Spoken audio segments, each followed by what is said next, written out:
So Rameshwara ಕೆಫೆಯಲ್ಲಿ ಉಂಟಾದಂಥ bomb ಬ್ಲಾಸ್ಟಲ್ಲಿ 9 ಜನ ಗಾಯಾಳುಗಳನ್ನು ಬೇರೆ ಬೇರೆ ಹಾಸ್ಪಿಟಲ್ಗೆ ದಾಖಲು ಮಾಡಿದ್ದಾರೆ. ಸದ್ಯಕ್ಕೆ ನಾವು ಬ್ರೂಕ್ಫೀಲ್ಡ್ ಅನ್ನುವಂಥ ಹಾಸ್ಪಿಟಲ್ ಅಲ್ಲಿದ್ದೀವಿ. ಇಲ್ಲಿಯ ವೈದ್ಯರಾಗಿರುವಂಥ ಪ್ರದೀಪ್ ಅವರಿದ್ದಾರೆ. 4 ಪೇಷಂಟ್ಸ್ಗಳಿಗೆ ಅವರೇ ಟ್ರೀಟ್ಮೆಂಟನ್ನು ಕೊಡ್ತಾ ಇರುವಂಥ ಸದ್ಯಕ್ಕೆ ದೀಪಾಂಶ್ ಅವರು ಡಿಸ್ಚಾರ್ಜ್ ಆಗಿದ್ದಾರೆ. ಅವರ ಹೆಲ್ತ್ ಕಂಡೀಷನ್ ಜೊತೆಗೆ ಉಳಿದ ಗಾಯಾಳುಗಳ ಕಂಡೀಷನ್ಸ್ ಹೇಗಿದೆ ಅನ್ನೋದನ್ನು ತಿಳ್ಕೊಳ್ಳೋಣ. ಸರ್, ಸದ್ಯಕ್ಕೆ 4 ಜನ ಪೇಷಂಟ್ ಇಲ್ಲಿ ಬಂದು ಟ್ರೀಟ್ಮೆಂಟ್ ತಗೋತಾ ಇದ್ದಾರೆ. ಸದ್ಯಕ್ಕೆ ದೀಪಾಂಶು ಡಿಸ್ಚಾರ್ಜ್ ಆಗಿದ್ದಾರೆ. ಅವರ ಹೆಲ್ತ್ ಕಂಡೀಷನ್ಸ್ ಹೇಗಿದೆ ಅನ್ನೋ ಕರೆಕ್ಷನ್ 4 ಜನ ಅಲ್ಲ, ನಮ್ಮ ಹಾಸ್ಪಿಟಲಲ್ಲಿ 3 ಜನ ಬಂದು ಸೇರಿದ್ರು. ಆ 3 ಜನದಲ್ಲಿ Deepanshu is the first person who's getting discharge. ಈಗ ಸದ್ಯಕ್ಕೆ ಅವರು ಪೂರ್ತಿ ತರವಾಗಿ ಗುಣಪಟ್ಟು ಈಗ ಸದ್ಯಕ್ಕೆ ಮನೆಗೆ ಮರಳ್ತಾ ಇದ್ದಾರೆ. ನಮ್ಮ ಟೀಮ್ ಆಫ್ ENT ಸರ್ಜನ್ಸ್ ಮತ್ತು ಸೈಕ್ಯಾಟ್ರಿಸ್ಟ್, ಫಿಸಿಷಿಯನ್ಸು ಅವರೆಲ್ಲ ಸೇರಿ ಅವ್ರಿಗೆ ಆಗಿರೋ ಗಾಯಗಳು, ಕಿವಿನ ಪರದೆ 2 ಕಿವಿನ ಪರದೆ ಡ್ಯಾಮೇಜ್ ಆಗಿತ್ತು, ಒಂದು ತೂತಾಗಿತ್ತು, ಇನ್ನೊಂದು ಕಡೆ ಒಂದು ಸ್ವಲ್ಪ ರಕ್ತ ಹೆಪ್ಪುಕಟ್ಟಿತ್ತು. ಅದರಿಂದ ಅವರಿಗೆ ಕೇಳಿಸೋದ್ರಲ್ಲಿ ತೊಂದರೆ ಆಗಿತ್ತು ಮತ್ತು ತಲೆ ಚಕ್ರ, ಸುಸ್ತು ಅವೆಲ್ಲ ಇತ್ತು.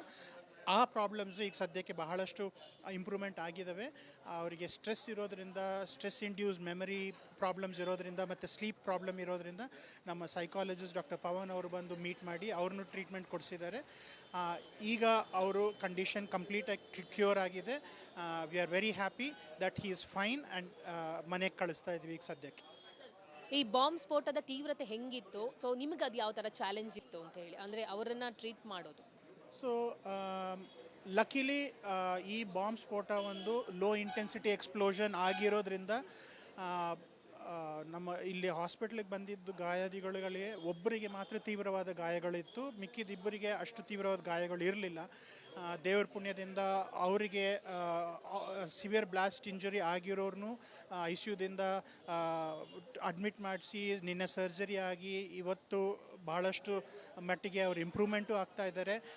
ಈಗ ಸದ್ಯಕ್ಕೆ ಅವರು ವೈಟಲ್ಸ್ ಕಂಡೀಷನ್ ಸ್ಟೇಬಲ್ ಆಗಿದೆ. ಅವರು ಡಯಾಬಿಟಿಸ್ ಪೇಷಂಟ್ ಆಗಿರೋದ್ರಿಂದ ಅವ್ರ ಬ್ಲಡ್ ಶುಗರ್ಸ್ ಒಂದು ಸ್ವಲ್ಪ ಹೆಚ್ಚು ಕಡಿಮೆ ಆಗ್ತಿತ್ತು, BP ಒಂದು ಸ್ವಲ್ಪ ಹೆಚ್ಚು ಕಡಿಮೆ ಆಗ್ತಿತ್ತು, ಅವೆಲ್ಲನೂ ಈಗ ಸ್ಟೇಬಲ್ ಆಗಿದ್ದಾವೆ. ಈಗ ಅವರು ಆಹಾರವನ್ನು ತೊಗೊತಾ ಇದ್ದಾರೆ. ಅವರು ಮನೆಯವ್ರನ್ನೆಲ್ಲ ಸಂಪರ್ಕದಲ್ಲಿದ್ದಾರೆ. ಅವರೆಲ್ಲ ಮಾತಾಡ್ಸಿರೋದ್ರಿಂದ she is regained her confidence level to a very large extent. She is recovering. As you just mentioned, now Priyanshu is getting discharged right now. Innobru who is an employee of Rameshwaram cafe, Farooq ಅನ್ನೋನು, ಅವನು recovery ಆಗ್ತಾ ಇದ್ದಾನೆ. 1-2 ದಿವಸದಲ್ಲಿ ಅವನು ಮನೆ ಕಳಿಸ್ತಾ ಇದ್ದೀವಿ. Sir, ಇನ್ನೊಂದು ವಿಚಾರ, ಈಗಾಗಲೇ CM ಕೂಡ ಬಂದು ರೋಗಿಗಳನ್ನು ಭೇಟಿಯಾಗಿದ್ದರು, ಅವರ ಆರೋಗ್ಯವನ್ನು ವಿಚಾರಿಸಿದ್ರು. ಅದರ ಜೊತೆಗೆ ಅರವಿಂದ್ ಲಿಂಬಾರ್ಕರ್ ಅವರು ಕೂಡ ಭೇಟಿಯಾಗಿದ್ದರು. ಇಂಥ ಸಂದರ್ಭದಲ್ಲಿ ನಿಮ್ಮ ಜೊತೆ ಏನು ಮಾತುಕತೆ ನಡೆಸಿದ್ದಾರೆ ಅನ್ನೋದು? ಎಲ್ಲರೂ ಒಂದೇ ಒಂದು ಗುರಿ ಇದ್ದಿದ್ದು, ಪೇಷಂಟ್ಗಳಿಗೆ ಒಳ್ಳೆಯದಾಗಬೇಕು, ಪೇಷಂಟ್ಗೆ ಬೆಸ್ಟ್ ಟ್ರೀಟ್ಮೆಂಟ್ ಕೊಡಿಸ್ಬೇಕು, ಅವ್ರಿಗೆ ಯಾವುದೇ ಕೊರತೆ ಇರಬಾರ್ದು. ಒಳ್ಳೆ ಟ್ರೀಟ್ಮೆಂಟ್ ಕೊಡಿಸೋದಕ್ಕೆ ನಮ್ಮ ಕಡೆಯಿಂದ ಏನು ಸಹಾಯ ಬೇಕು ಕೇಳಿ ನಾವು ಅದನ್ನು ಕೊಡೋದಕ್ಕೆ ರೆಡಿ ಇದ್ದೀವಿ ಅಂತ ಹೇಳಿದ್ದಾರೆ. ಪೇಷಂಟ್ಸ್ ಕಡೆಯಿಂದನೂ ನಮಗೆ ಕೋಆಪ್ರೇಷನ್ ಇತ್ತು, ಗೌರ್ಮೆಂಟ್ ಕಡೆಯಿಂದನೂ ಕೋಆಪ್ರೇಷನ್ ಇತ್ತು, ಮೀಡಿಯಾ ಕಡೆಯಿಂದನೂ ಕೋಆಪ್ರೇಷನ್ ಇತ್ತು. All those people who are involved in this, all of them have cooperated. So we are very happy and thankful to each one of them that all is well that ends well. So the patient is now, first patient is getting discharged right now. So we hope that other 2 patients also continue to recover and they go home in a healthy condition. ಇನ್ನೊಂದು ವಿಚಾರ, ಖರ್ಚು ವೆಚ್ಚಗಳನ್ನು ಸರ್ಕಾರನೇ ನಿಭಾಯಿಸುತ್ತೆ ಅಂತ ಹೇಳಿರೋ ಮೆಟ್ಟಲ್ಲಿ, so ಅದನ್ನು ಮುಂದೆ ಯಾವ ಥರ ತಗೊಂಡು ಹೋಗ್ತೀರಾ? ಅದ್ರ ಬಗ್ಗೆ ಯಾವ ರೀತಿ ಆಲೋಚನೆ ನಡೆಸಿದ್ದೀರಿ? ಈಗ ಸದ್ಯಕ್ಕೆ ನಾವು ಅದ್ರ ಬಗ್ಗೆ ಯಾವುದೇ ಒಂದು ಡಿಸ್ಕಷನ್ನಿಗೆ ಇಳಿದಿಲ್ಲ. Our complete focus has been on trying to make sure that the patient recovers. ಈಗ ಸದ್ಯಕ್ಕೆ ಅವ್ರನ್ನ ಟ್ರೀಟ್ಮೆಂಟ್ ಕೊಟ್ಟು ಮನೆಗೆ ಕಳಿಸೋದು ಫಸ್ಟ್ ಜವಾಬ್ದಾರಿ. ರಾಮೇಶ್ವರಂ ಕೆಫೆದಿಂದ ಅವ್ರು ಮುಂದೆ ಬಂದಿದ್ದಾರೆ. ನಾವು ಅವ್ರದ್ದು ಟ್ರೀಟ್ಮೆಂಟಿನ ಖರ್ಚು ನಾವು ತೊಗೊತೀವಿ ಅಂತ ಅವ್ರ ಕಡೆಯಿಂದನೂ ಬಂದಿದೆ. ಗೌರ್ಮೆಂಟ್ ಕಡೆಯಿಂದನೂ ಹೇಳಿದ್ದಾರೆ ಅದರದ್ದು ಖರ್ಚು ಏನಾದರೂ ಇದೆ ನಮಗೆ ಕಳಿಸ್ಕೊಡಿ ಅಂತ ಹೇಳಿದ್ದಾರೆ.